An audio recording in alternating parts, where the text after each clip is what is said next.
Step into the light where the wild ones roam, where the heart speaks loud, calling this place home.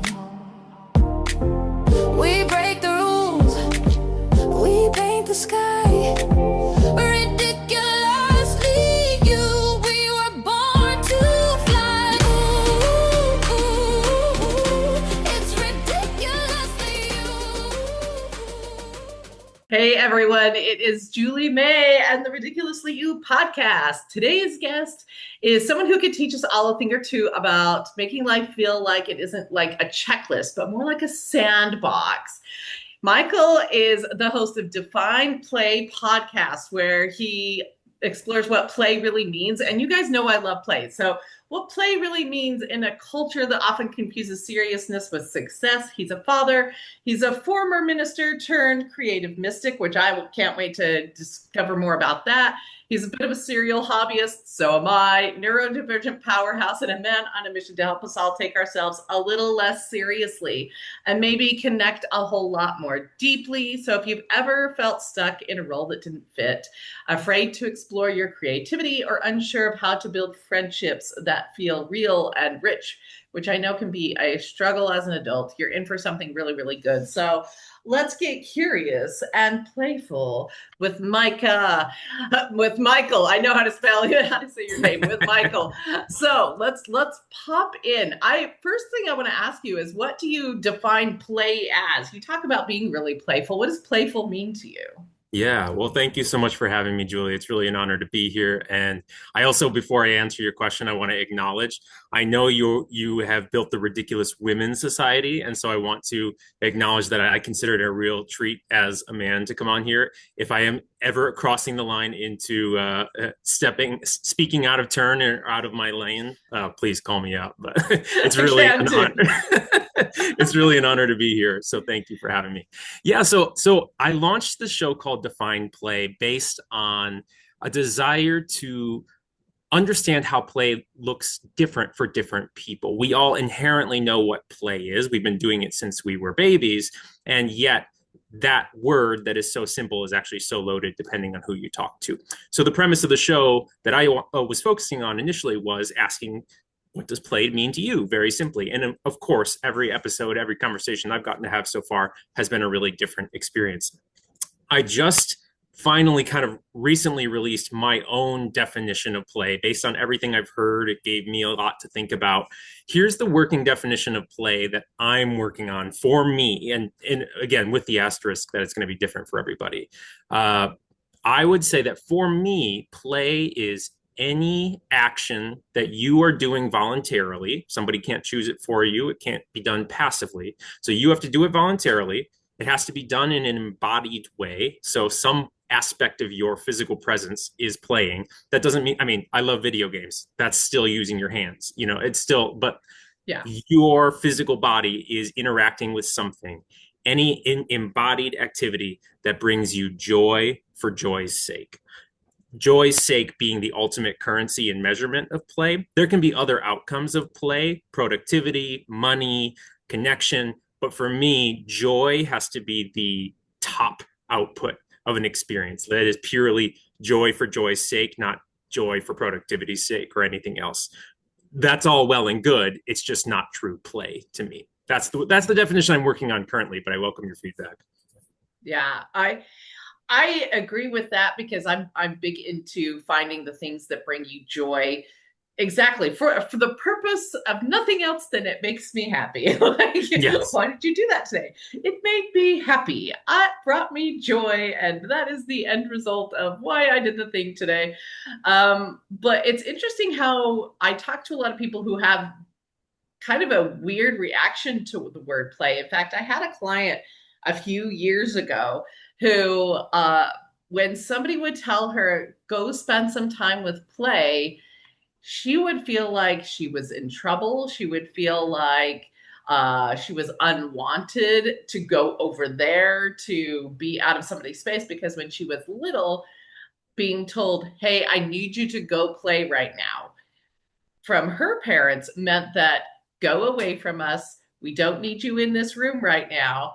Please be over there. And it almost had like this, still as an adult, feeling of, oh, I'm unwanted. Oh, I'm in trouble. Oh, that's something that means go away. And I was like, wow, that's so fascinating that that word play can mean so many things to so many different people, depending upon, your bit of filter, the trauma you had as a kid or whatever. But like, tell me a little bit more about why you think being in true play is really important for us as adults. Yeah, no, that's so good. And I think I feel for your client, your friend, and it's sad and but also quite common how play can get stigmatized in such a way like that, where she may have now associated that with isolation and rejection. And that's of course, never what we want. I think play is really interesting to try to cultivate as adults, because the tendency is to say this is something that's frivolous, it's just for kids, it has a time and a place. Now it's time to be grown-ups and proper and be productive and participate in this capitalist society, and you're measured by your output. And I think one of the things that I started thinking about as I was piecing together my own definition of play is I'm not against competition. I'm not against a play that has success or failure in it. But for me personally, I feel that play is a rare space I can cultivate in my life where performance is not the primary objective. And in a society and in a professional environment where your value is measured by your performance, it's really important to have spaces where your performance doesn't matter and that you can simply be and simply enter into a flow state. This is a common thing I hear in other people's definitions of play is the sense of losing time, entering into this flow state where everything else disappears.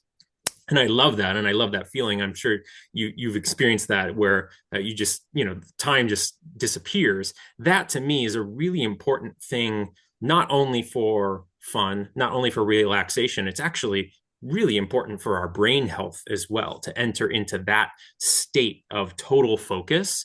And as a person with ADHD, that is sometimes something I'm really chasing, is that immersion that can come from that. The discipline as a neurodivergent person is then learning where's the appropriate time and place to release myself to the flow state. But I think this is crucially important for our health, for our mental well-being. There's increasingly lots of research out there.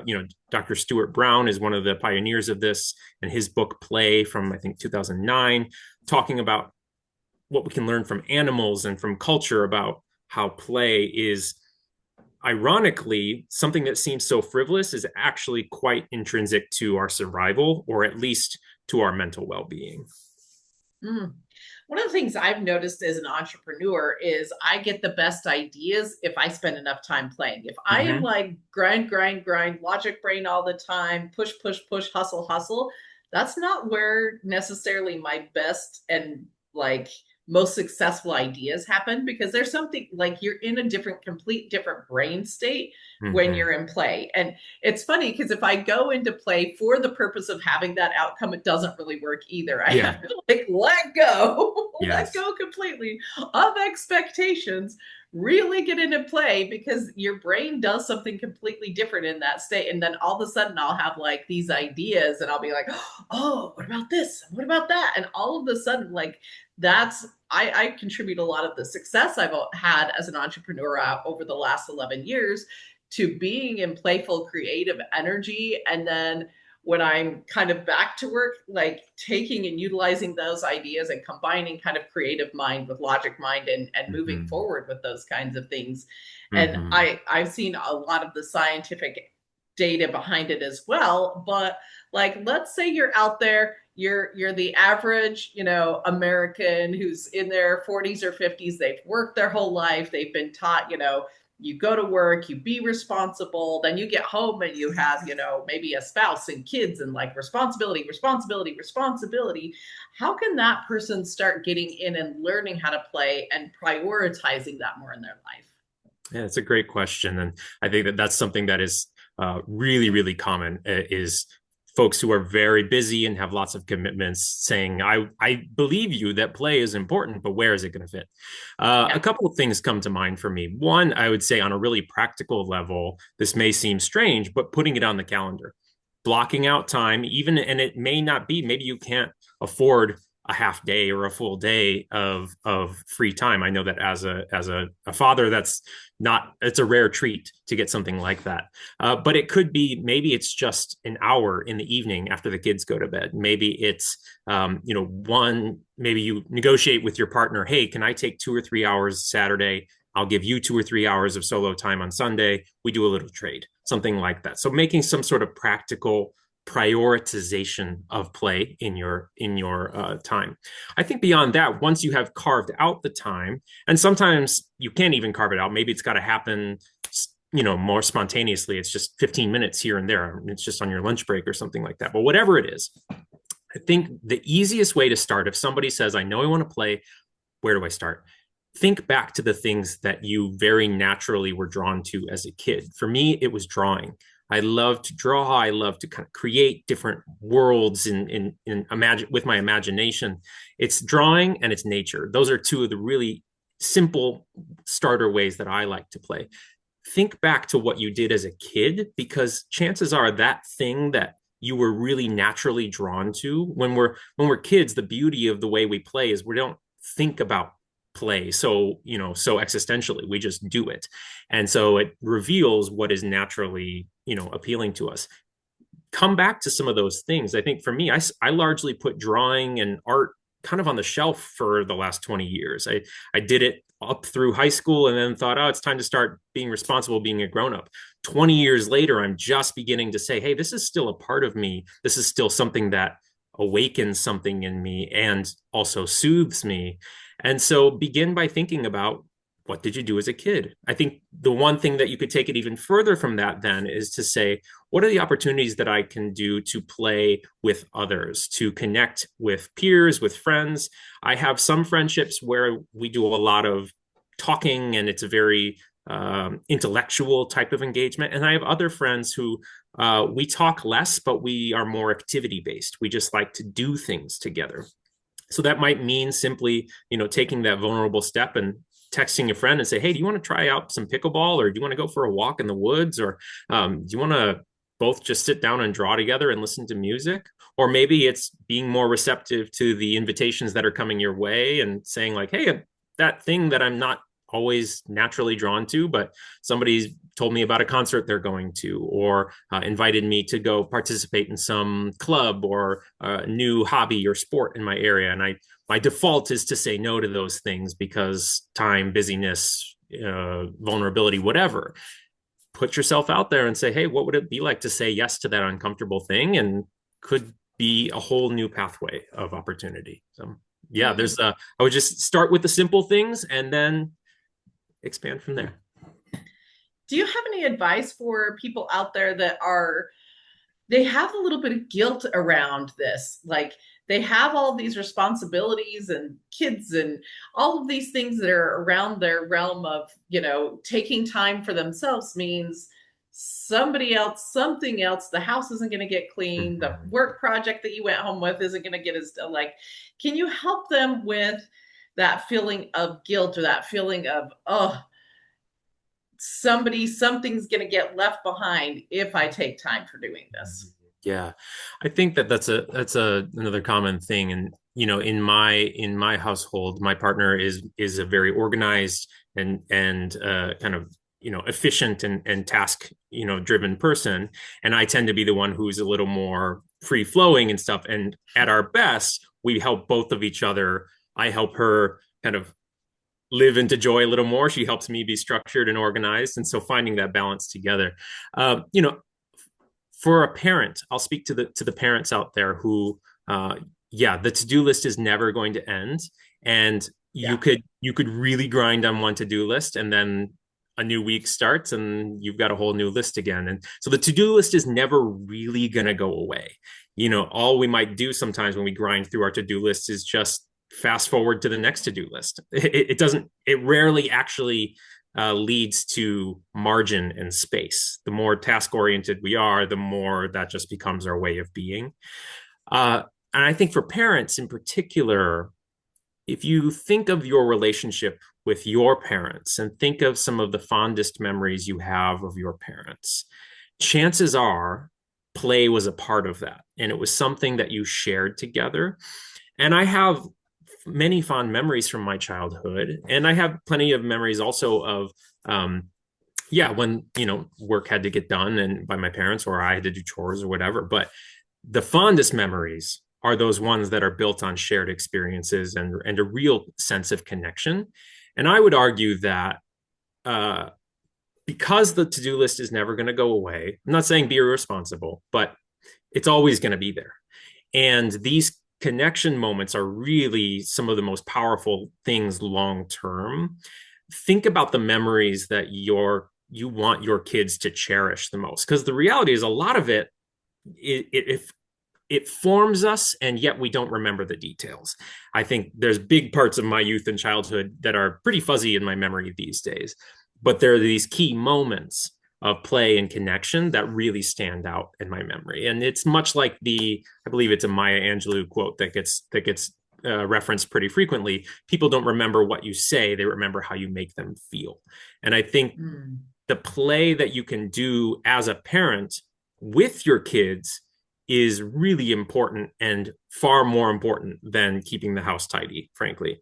And the play for yourself is also more important, because our kids, our loved ones, our partners, our friends, they actually benefit as a ripple effect when we take care of ourselves better. So and this is the same for going to therapy and doing other ways that are taking care of our health and getting good sleep. These things that are not selfish, they're not actually just for us, because we actually show up and love the people in our life better when we ourselves take care of ourselves better. And play is absolutely essential to the way we take care of ourselves. I agree. And one of the things that I've noticed, my kids are all grown now. I have 7 kids. They are all grown. My baby girl is 20. The oldest one's in his 30s. But one of the things that they tell me is by me taking a day a week, like an evening here and there, or we had certain like bedtime rules when they were a little bit younger, before they were teenage age, which we changed this rule when they were teenage. When they were younger, the rule was after 9 o'clock is mommy time. And we didn't even have very strict, they have to be asleep by a certain amount of time, but they had to be in their bedrooms being quiet, because after 9 o'clock was mommy time. And one of my daughters especially has been like, as she's gotten older, she's 30 now, she's like, you know what, that was one of the most valuable things I've learned, is that I can just say, after this time, that is my time now. I can say that with people around me. I can say that for myself. I can just go in my room and be by myself and just like have time to just spend for me. And so like showcasing an example where it has that balance, where you are responsible, you are showing up for them. We're not talking about like throwing away all responsibility, right, but additionally spending time where you get rejuvenated, I think is a really good example for your kids that is okay to love yourself and take care of yourself, and you can do it and be responsible at the same time. I think is super valuable for them to see showcase, really. I agree. And it's, what we model to our kids much more than we are probably conscious of in our day-to-day has such an impact on them. And so us prioritizing play and wellness for ourselves is what we are showing to our kids. Whereas if we were to say, I don't have time for play, I don't have time for, relaxation, and we're showing that to our kids, now that's actually going to they're already getting all these messages from school that's preparing them for a very output measured existence in the world. And the more that we stifle our own play and our own relaxation, there's a risk of setting our kids' expectation that they should not expect or believe that they are worthy of play and relaxation for themselves as they get older either. So really, really crucial. And, I certainly have room to improve on this as well. I think of the way that I do or don't always be present with my kids, with my phone and screen time and other things, like showing them that I want to be fully present with them and not just saying it. You've heard the phrase, do as I say, not as I do. It does not work. Yeah. You need to actually show it to them. And we have to prioritize this if we think that they're going to do the same. I think the other thing that I would say on the way that we model this, in American culture in particular, with parenting, there is such a tendency to max out every minute of the schedule, and fill things up with kids' activities every day of the week. And I realized, wow, my kids can go. We have a house. My kids are 8 and 5, so they still love to play with toys. They still love to make believe at home and all kinds of things. But I am amazed sometimes at how we've got a house full of toys and they never use any of them. And I'm like, well, why is that? I'm like, oh, that's because our schedule is so packed that they don't even have time to come home and play. They're at school, and then they go from school to the aftercare. Then I'm picking them up. Then we're going dinner. Then it's bedtime. And then we're already like, they don't even have margin in their schedule to have unprogrammed time.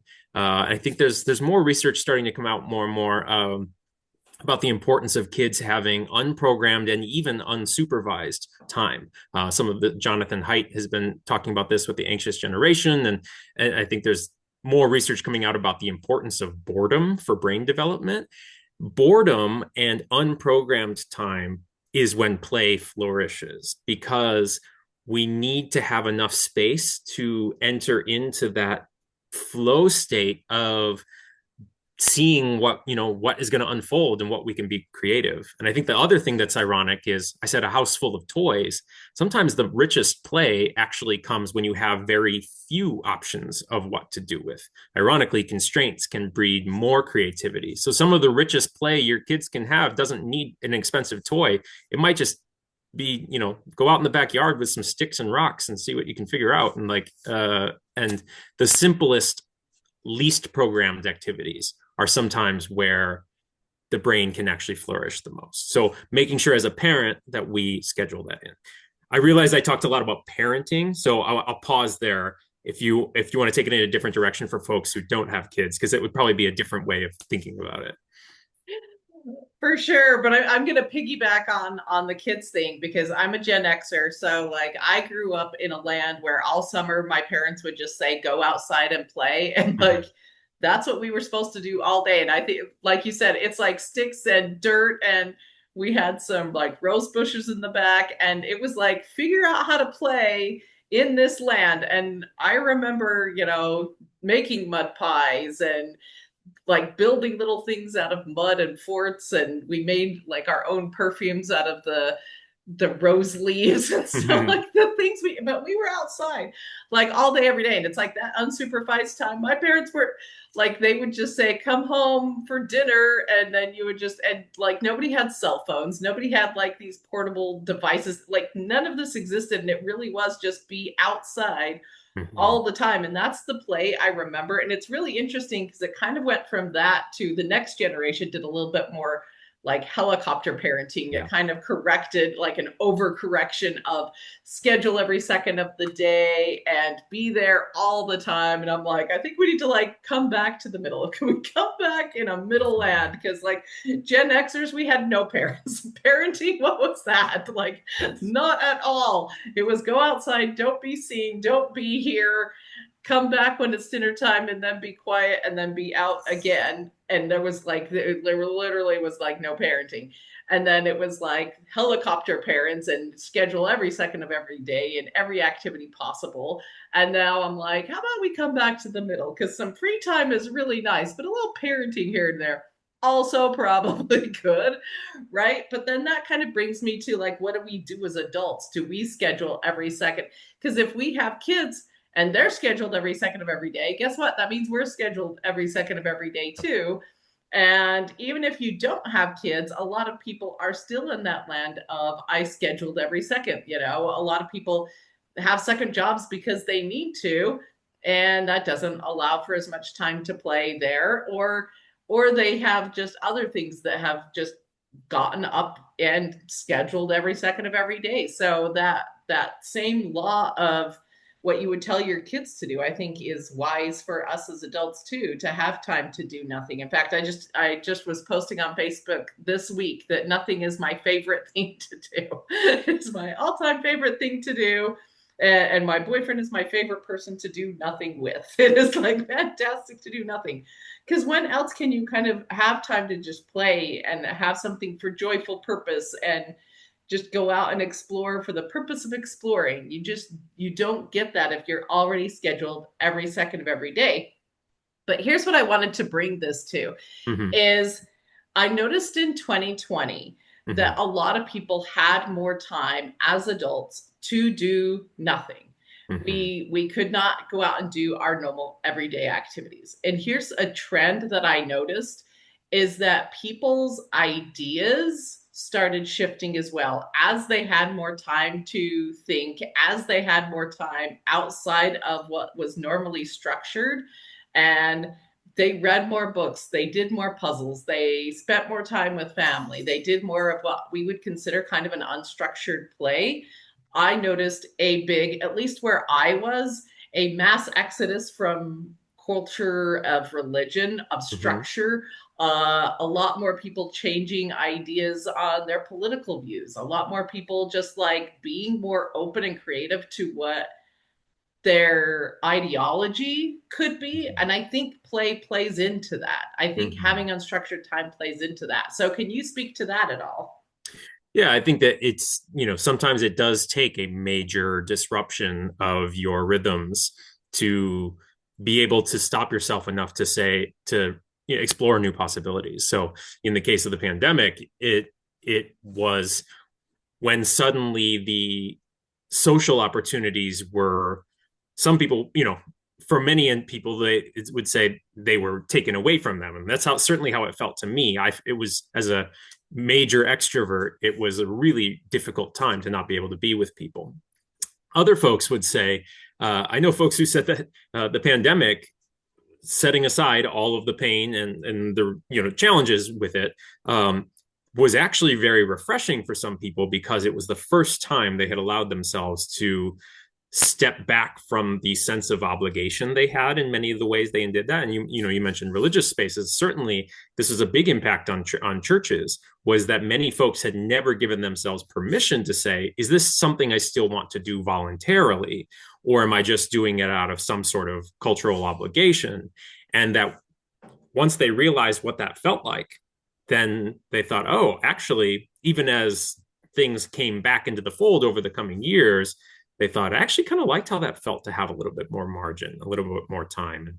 And I think it would be like the equivalent of, it's so rare to think of forgetting your phone somewhere, but because it's just so closely tied to us. But imagine if you left your house for a full day without your phone by accident, or you could do it on purpose too, and how that might change the way that you would sit and be. You would sit on the train and not scroll, but you would sit and look around at people on the train.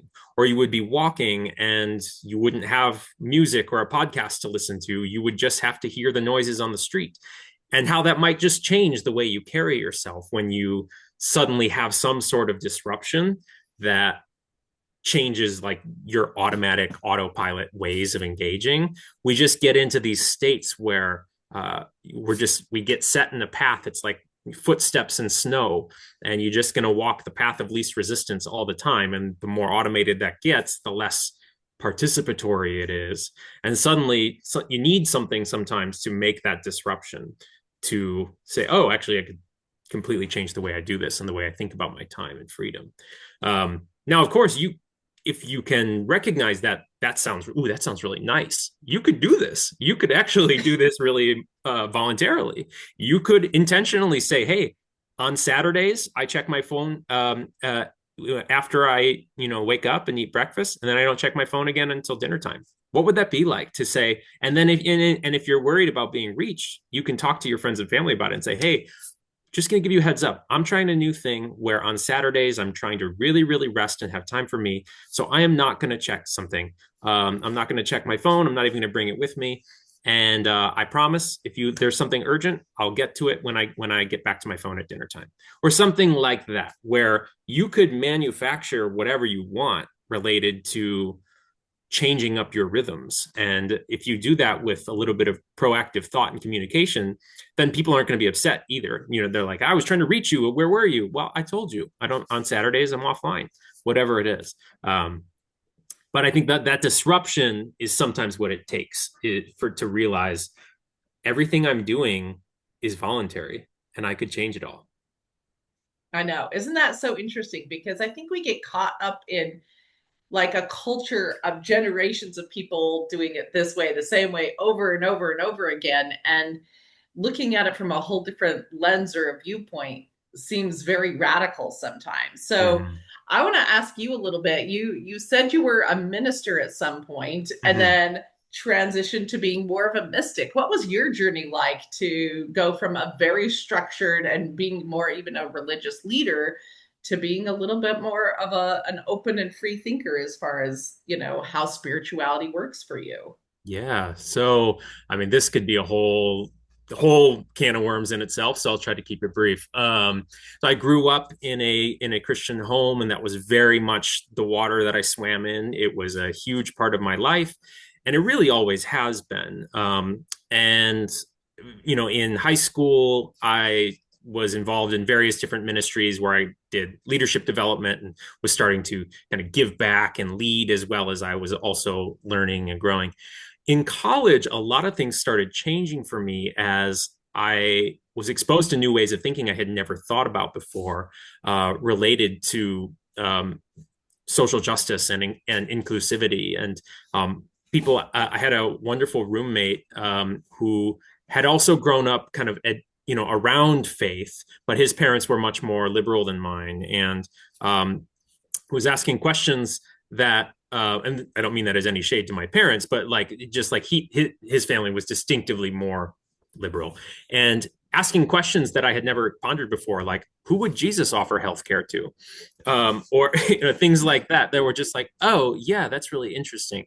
So lots of new ways of thinking were coming to me in college. And a big part of this was related to the inclusion of the LGBTQ community related to church. And for a while, I was still maintaining this, like, oh, I want to be loving and kind, but I'm trying to be faithful to what I was taught and the way I was raised. Everything started changing as there was one year, a year or two out of college, where three different friends of mine came out. And not only did they came out, all three of them actually said they were going to continue to be Christian and come out as queer. And it shook my reality in a way where these folks said, here's what I know. I know that I'm queer. I know that I still consider myself a person of faith. That's not a conflict for me. I feel good about doing both. I think you can figure out how both can coexist as well. And so I could not refute these stories of these dear friends of mine who, like, how could I say to them, no, your faith isn't real, or no, your queerness isn't real because you think you can do both? They're at odds. They're not. And their ability to live in the gray area and say, hey, I can have multiple identities at once.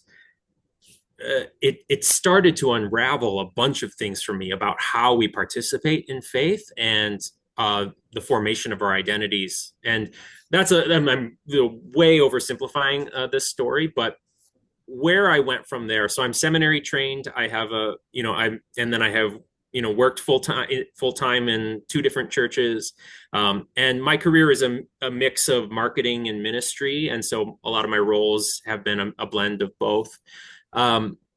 Increasingly, what I have found as I have learned more and more about inclusivity and taking care of people, and seeing that, oh, actually the thing that Jesus talked about more than anything else is care for the poor and marginalized, and that would actually be very much inclusive of many of the people that more conservative expressions of Christianity outright exclude. So that's weird. But I kept finding that I was like, yes, it aligns with my faith that we should be more loving, more kind, and take care of each other, take care of the earth, and take care of the people who are have the least resources with which to live and thrive. And as I got more inclusive and progressive, I still found that for whatever reason, faith didn't go away from me altogether. And I think the biggest thing that I've come to now is a real celebration of mystery. A long time ago, I kind of decided like I'm kind of done with caring about very specific theology and that doctrine and orthodoxy. I just don't actually see that making sense as the way God actually engages us, because there are thousands of different denominations and expressions of faith, and to think that there's just one of them that has it all right and they've put the pieces together in their minds right and everybody else is wrong, and like it doesn't make any sense to me, because I think God must have much more grace for all of our misunderstandings and different conclusions. So I've kind of come to this place where I still identify as a Christian, but a lot of the parts that don't align with it are gone for me. So I'm fully LGBTQ inclusive. I stopped believing in hell many years ago. And I'm able to do this because if God is as loving and gracious as I was taught as a kid, then God has way more capacity for us to just be, and the theology doesn't matter as much. I'm sure I'm going to make a lot of people upset by saying that. I have the seminary degree to back this up. I'm just like trying to keep it simple for the sake of this conversation. But yeah, so I would say I'm an inclusive, trying to be more kind person for whom faith is sort of my spiritual native tongue, even though I have become much more expansive and delighting in mystery and not having all the answers than I've ever been before. Maybe that's playful in itself, you know? I think it's playful in itself. I think it all goes together, because it is when you can look at your belief systems with a more playful lens, a more like somebody created the rules of this religion in the first place. Every religion that's out there, somebody went, okay, these are the rules. Here's how we're going to administer the rules. Somebody created that in the first place. And so I'm like, why can't you look at this whole thing of I'm going to create the rules for myself? Like I'm going to figure out my relationship to whatever's on the other side for you, and I'm going to figure it out and decide what my rules look like. You know, somebody else did it a long time ago and said, this is the rules. Like what takes away my ability to figure that out too? And so I kind of look at it through that lens a little bit, as well as kind of like the more I've talked to people globally and traveled globally, the more I go, okay, there's a lot more here than, you know, I grew up in Utah and had a very like super structured, like Mormon, very strict household growing up. And that was part of my adult life as well. Frankly, like that culture is very, very, very strict, very orthodox. Like you got to do all of the things, right?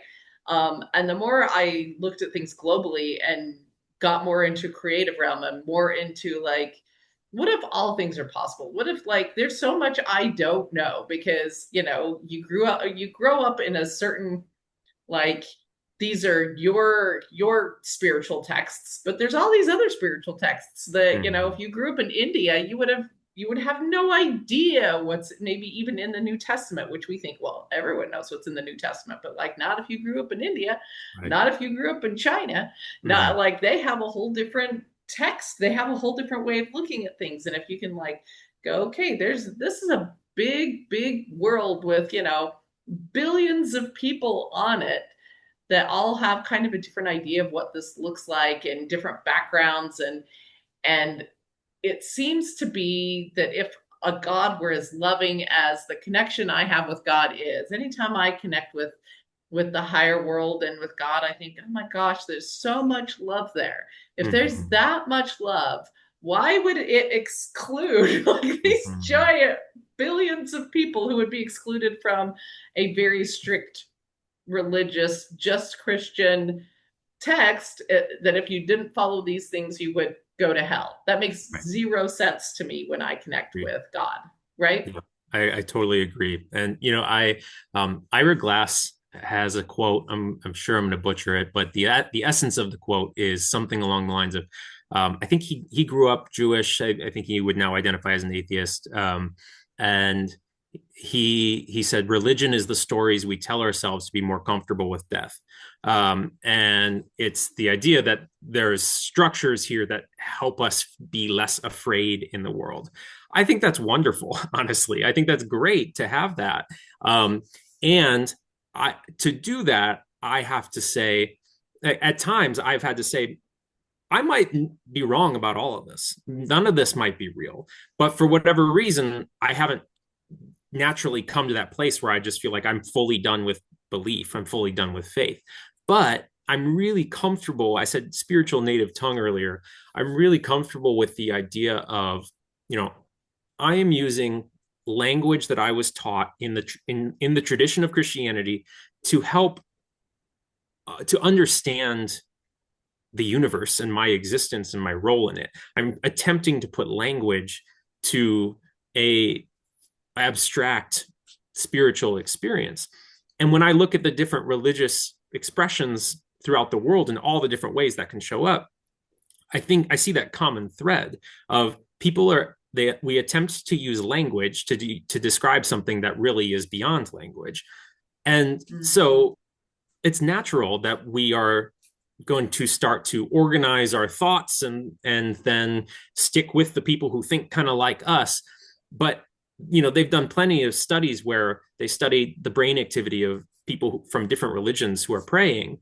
And that sense of kind of the chills you might get when you are praying. I'm not saying it's not real. I'm saying that they see in these tests, like the brain activity is the same across religions when somebody is in that space of connecting to a broader, to the divine, to the spiritual, source of love that there is. So when I hear that as a person raised in Christianity and still identifying in Christianity, I basically say, okay, there is some sort of creator and source of love out there. But it is so big and beautiful and abstract that human language is limited in its ability to understand it and to try and put it in boxes.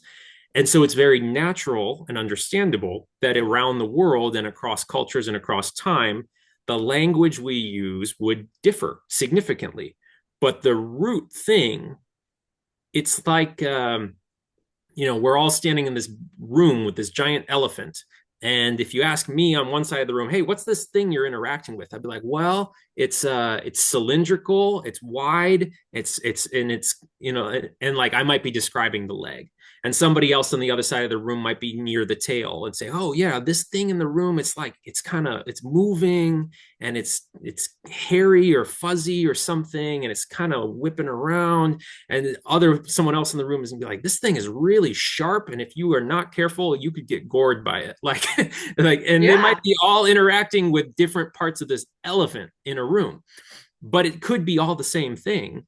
It's just that if the elephant is a giant cosmic thing that is, you can't see all of it all at once, then I actually need to learn more about the different perspectives in the room, where I could say, oh, I'm only understanding one side of this. I'd love to hear what you're experiencing on the other side of the room.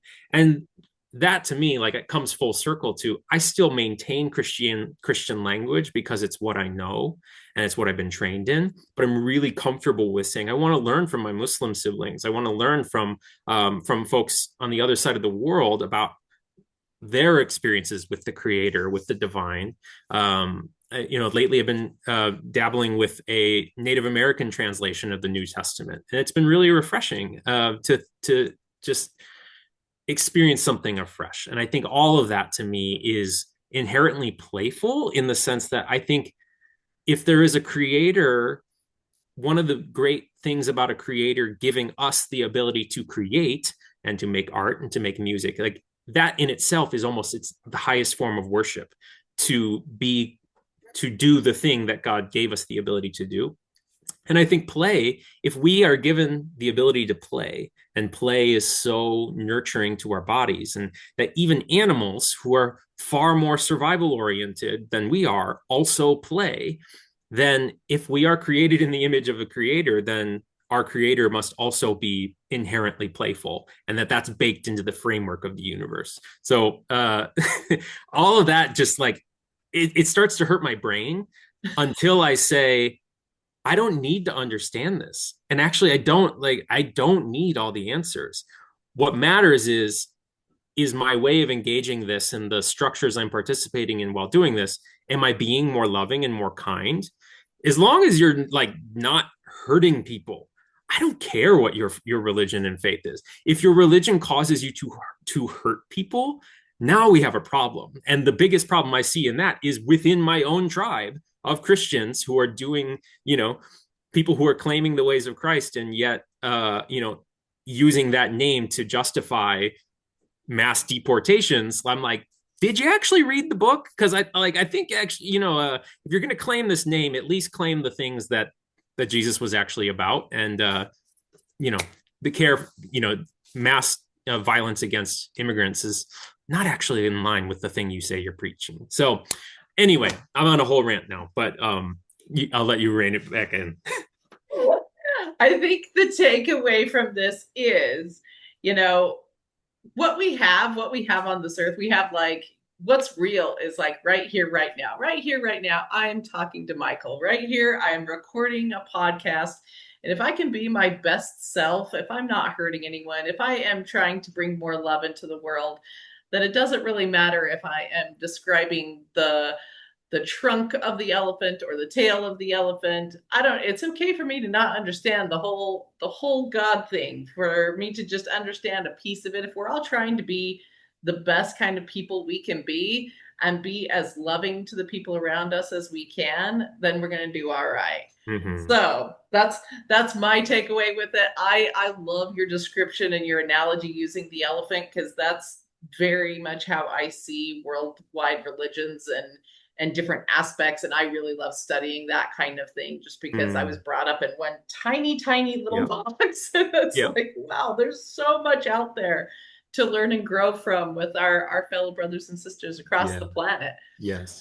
With that, I'm going to bring you into lightning round. Are you ready for lightning round? Okay, let's do it. If you could define adulthood for you using 3 words, what would they be? Responsibility,